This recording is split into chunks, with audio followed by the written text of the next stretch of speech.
1,800 miles away from where I sit today. As I left my son on his first day of school, it had dawned on me that I had been a father by default. I was only reacting to the human condition. When my son was hungry, I fed him. When my son felt cold, I gave him warm clothes. By the time I reached the stop sign near the school, I was still not a father by design. As I grew up, I saw how my parents did their things. I saw many parents in real life as well as in fiction, but I did not like almost all of them. Either they have too many rules, or worse, they have no rules at all.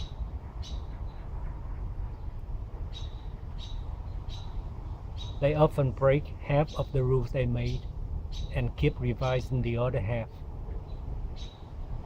My parents brought me to Texas, where I did high school and college. My degree in mathematics brought me a career in software testing. This career turned me into an expert in quality assurance. For clarity, I would like to explain the difference between quality assurance and quality control. Quality control is the art of eliminating defective work after it is done. When the work is way too expensive, we cannot afford to wait that long to find out.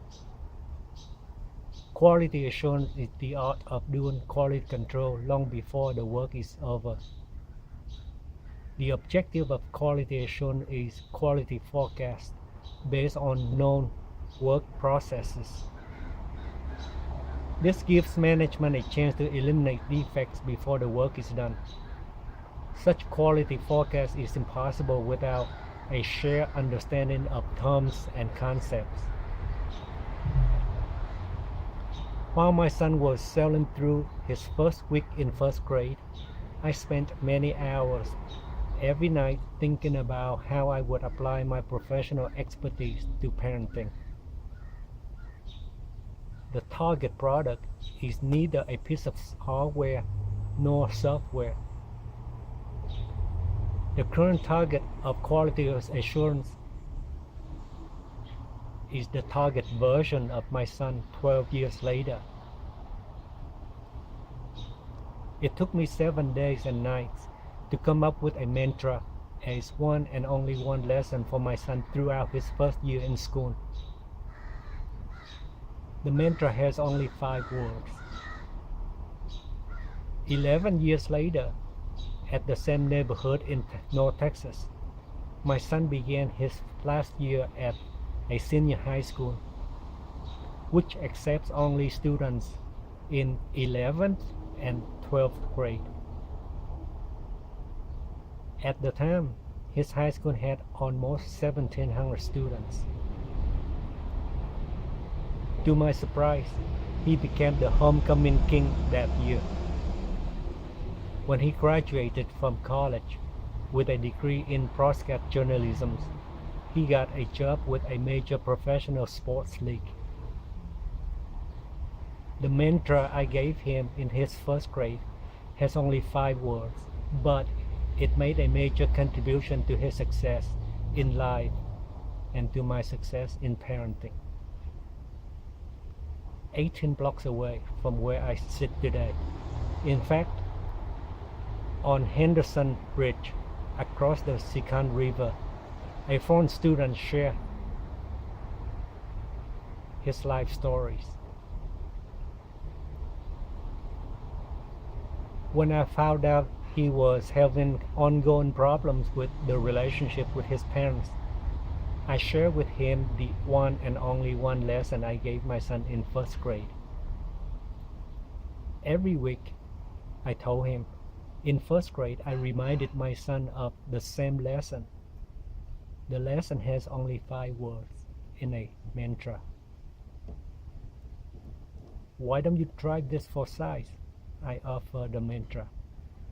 6 weeks later, I got an email from the foreign student thanking me for he no longer had problems with his parents. That was in 2014. The email gave me a shocking realization of how important, how consequential the mantra was, not only to my son's life in his youth, but also to the life of a random, grown-up college student at Brown University. English is not my first language. I spent my professional years in IT, not in humanities. I never expected to see myself as a writer, let alone an author. The email gave me a compelling reason to write about the mantra. To my surprise, I was introduced to my co-author in 2015. 2 years later, we published our book on the Thumos language. The first term in this language is in fact defined by the mantra I came up with 18 miles away from where I sit today. The mantra is the most consequential story of my life. It has only 5 words. Respect. That means no interfering.